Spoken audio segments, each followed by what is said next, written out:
friends! Today I'm back with a new book called Krit Dreams of Dragon Fruit. So let's dig in. But before we start, please subscribe to my channel.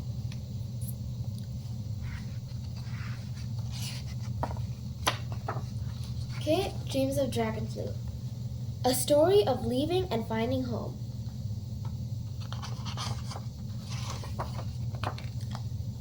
Krit loved his home. He lived with his dog, Moo, in Thailand, the city of Chiang Mai. Moo and Krit went everywhere together. They raced up tall temple steps and sped by the Naga serpent standing guard.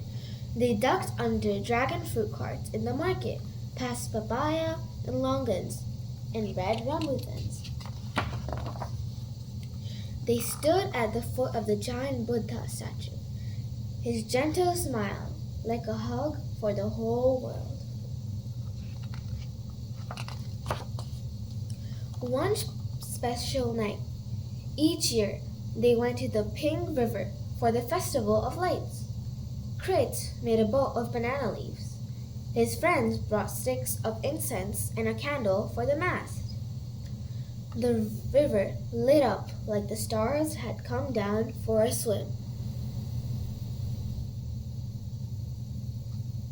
Krit made a wish. Let nothing change. But at dinner, as Krit slipped a handful of rice to Moo, his mother looked up from her plate. "My sweet son, your aunt and uncle in America have asked us to come help with their shop. So we're moving," she said, "to a city called Chicago." Krit felt like a tree about to blow down. His mom gave him a hug and a long, loving look. "You'll feel at home there in no time." And so things changed. In Chicago, Moo and Krit visited all sorts of new places. They climbed up to the top of a tall tower. No Naga serpents, no big Buddha smell. "No dogs allowed!" a guard shouted. They searched for a fruit in Logan Square Market, but all they found were apples trapped in jars. No round sweet papaya, no red rambutans. "No dogs allowed!" a vendor shouted. Krit and Moo trudged by the icy river. No banana leaf boats, no floating lights, no friends. "This will never be home," Krit said. That night, Krit felt as sad as ever as his mother tucked him into bed. "Tell me a story about home," he said. She smiled and sat close, strong and steady as a mountain. Buddha pointed to an empty spot in a field and said it would be a good place to build a temple. Indra, the emperor of the gods, plucked a single blade of grass and set it on the ground. "The temple is already built," and Buddha smiled. Krit wasn't smiling. "How is that a story about home?" "You'll see," his mother whispered as she planted a kiss on his cheek. The light went out, but Krit's eyes stayed open wide.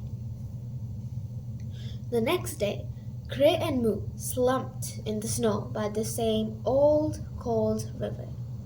Krit thought of Indra looking at a blade of grass and seeing a temple. So he looked at the river and looked and looked, and this time, a boat!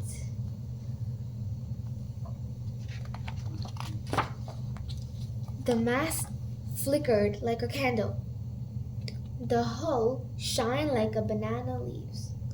Krit and Moo ran along the slippery riverbank, around a curve, over a bridge, up and down and up again, faster and faster until they bumped right into a girl. "Hi," said Krit shyly. I like your boat. I know how to make boat with leaves, candles, and incense. It's called a kathrong. That sounds beautiful, she said. And I like your dog. That's Moo. I'm Krit. We just moved here. I'm Dahlia. Welcome to Chicago. I love this city. You do? Krit asked. Moo cocked his head. Yes, and I'll show you everything. And after, you will teach me how to build your boat.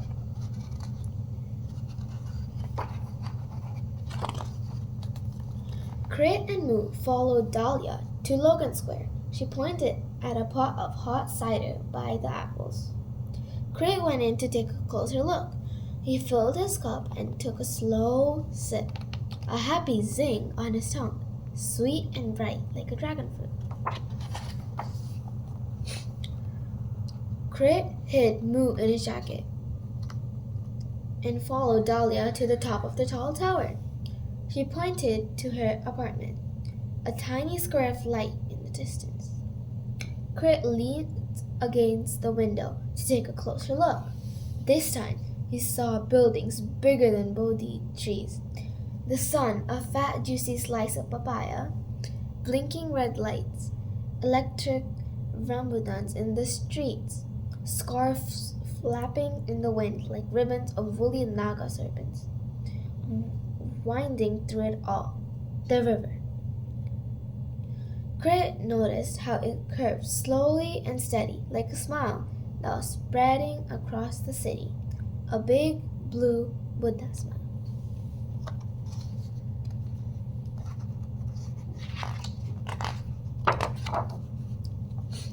Krit had an idea. Follow me, he said. They dashed to Krit's apartment with Moo in tow. Mom, Mom, he yelled. I saw a boat with a mast like a candle, drank cider sweet as a dragon fruit, and saw a big Buddha smile, and met... He took a long look at Dahlia. A friend.